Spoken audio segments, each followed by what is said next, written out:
Hezbollah और Israel को लेकर बहुत सारी खबरें हैं।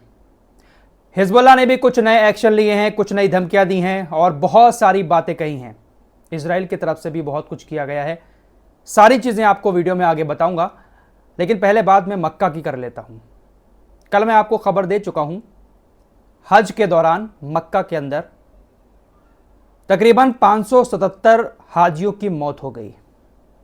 ऐसा शायद पहली बार हुआ है जब इतने सारे हाजी हज यात्रा के दौरान मारे गए हों। वजह बताया जा रहा है गर्मी, कि गर्मी की वजह से अरफात के मैदान से वापस आते हुए लोगों की मौत हो गई। गर्मी बर्दाश्त नहीं कर पाए, धूप बहुत ज़्यादा तेज़ थी और मौत हो गई। ये मामला कितना ज़्यादा बड़ा है इसका अंदाज़ा आप इसी से लगा सकते हैं कि सोशल मीडिया पर कल पूरा दिन मक्का ट्रेंड होता रहा और जिस तरह की वीडियोस सामने आई हैं वाकई में दिल दहलाने वाली हैं। हाजियों की लाशें रोडों पर बिखरी पड़ी हैं। अरफात के मैदान से वापस आते हुए किसी की लाश पहाड़ी पर पड़ी हुई है, किसी की रोडों पर पड़ी हुई है। बहुत सारी लाशें इधर उधर रोड पर पड़ी हुई हैं।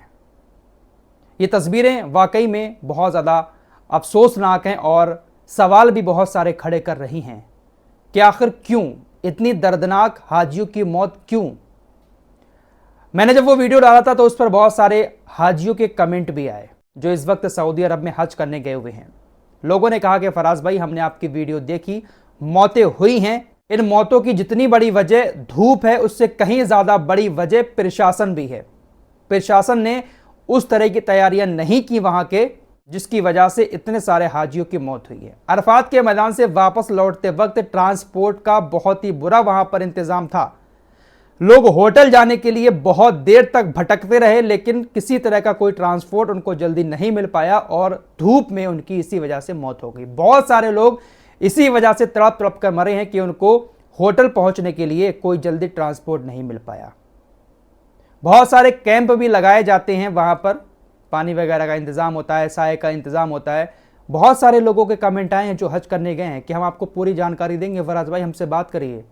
यहाँ पर इंतज़ाम अच्छा नहीं था इस बार हज का, इसलिए लोगों को धूप की वजह से इस तरह से मौत का सामना करना पड़ा। ये जो चीज़ें सामने आई हैं ना, मुझे डर है कि आने वाले वक्त में लोग हज करने से भी ना डरने लगे। भाई मौत से तो हर कोई डरता है। देखिए, भले ही वो मदीने की तड़प हो जाने की, लेकिन जब इस तरह की चीज़ें लोग देखते हैं ना तो लोगों के दिलों में डर पैदा हो जाता है कि यार इतनी ख़तरनाक धूप में हम वहाँ पर जाएंगे और ऐसा होगा। फ़िलहाल अल्लाह सबकी मग़फ़िरत करे, क्योंकि ऐसे आलम में मौत भी ऐसी जगह पर बहुत कम लोगों को ही नसीब होती है। लेकिन ये फिर भी चिंता वाली बात है कि आखिर क्यों इस तरह से वहाँ पर तड़प तड़प कर रोड पर हाजियों ने दम तोड़ा। हिजबुल्लाह की तरफ चलते हैं।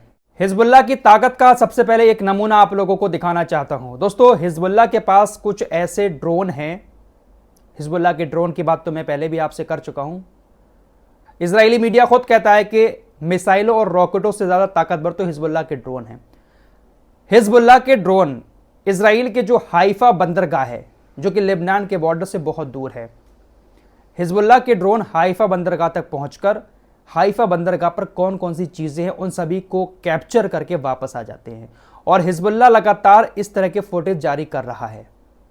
हाइफा बंदरगाह बहुत दूर है इजराइल की लेबनान के बॉर्डर से, तो जब इजराइल के हाइफा बंदरगाह तक पहुंचकर हिजबुल्लाह के ड्रोन इस तरह से कैप्चर करके वापस लौट सकते हैं, इससे आप अंदाज़ा लगा सकते हैं कि इस वक्त इजराइल का जो एयर डिफेंस सिस्टम है वो किस तरीके से काम कर रहा है। हिजबुल्लाह ने सबको चकमा देकर इस तरह से अपने ड्रोन को वहां पर भेज दिया।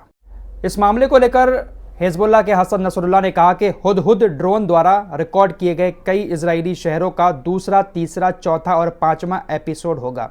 हमारे पास हाइफा के फुटेज हैं, हाइफा से पहले, हाइफा से परे और उसके भी आगे जो वहाँ है। तो ये जो ड्रोन है हिजबुल्लाह का, इसका नाम है हुदहुद ड्रोन। और ये हुदहुद ड्रोन इजराइल के कई सारे शहरों में जाकर वहाँ के फुटेज लेकर आ रहा है। ये कोई छोटी बात नहीं है, ये बहुत बड़ी बात है कि इस तरह से इजराइल के अंदर घुसकर एक ड्रोन इस तरह से फुटेज लेकर वापस सही सलामत आ रहा है। और इसको रिलीज़ भी हिजबुल्लाह की तरफ से फिर किया जा रहा है। दुनिया को दिखाए जा रहे हैं वो सारे फुटेज। हिजबुल्लाह ने नेतन्याहू से कहा कि अगर आप हमला करते हैं तो हम उत्तरी इजराइल पर कब्जा कर लेंगे। हसन नसरुल्लाह ने कहा कि युद्ध बढ़ाओ और हम आक्रमण करेंगे और गलील पर कब्जा कर लेंगे। हम पहले ही तय कर चुके हैं कि उत्तरी इजराइल के निवासी कब घर लौट सकते हैं और वो तारीख बहुत दूर है और हम पहले ही उत्तरी इजराइल में अर्थव्यवस्था और कृषि को ध्वस्त कर चुके हैं। आपको मालूम ही है कि उत्तरी इजराइल के बॉर्डर पर जितने भी यहूदी रहते थे वो सभी अपने घरों को खाली करके भाग चुके हैं। कृषि वाली बात भी मैं आपको पहले बता चुका हूँ। हिजबुल्लाह ने पूरे इलाके को जलाकर राख कर दिया है।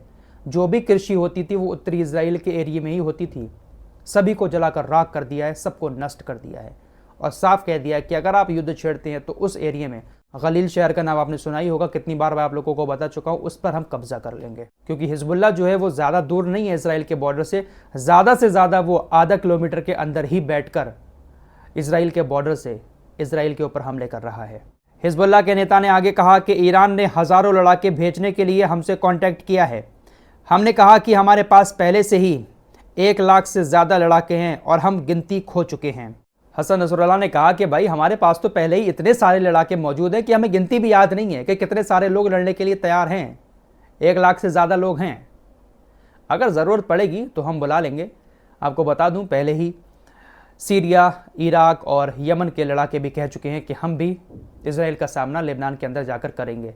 उधर तालिबान वाले भी कह चुके हैं ईरान से कि हम भी इसराइल का सामना करने के लिए तैयार हैं। तो भाई साहब, लड़ाकों की कमी नहीं है, बहुत लड़ाके हैं हिजबुल्लाह के पास लेबनान के अंदर। हिजबुल्लाह के नेता हसन नसरुल्लाह ने पहली बार साइप्रस को भी बड़ी धमकी दी है। साइप्रस एक ऐसी जगह है जहां पर इसराइल के बहुत सारे खुफिया अड्डे बने हुए हैं, जहां पर बहुत सारे हथियारों को भी अमेरिका और इसराइल जमा करते हैं। हिजबुल्लाह के नेता ने साइप्रस से कहा कि अगर साइप्रस अपने हवाई अड्डे इजरायली युद्धक विमानों के लिए खोलता है तो हम साइप्रस पर भी हमला करेंगे। हमारे पास जानकारी है कि इजराइल वायुसेना अपने हवाई अड्डों का उपयोग करने के लिए साइप्रस में प्रशिक्षण ले रही है, यानी ट्रेनिंग ले रही है।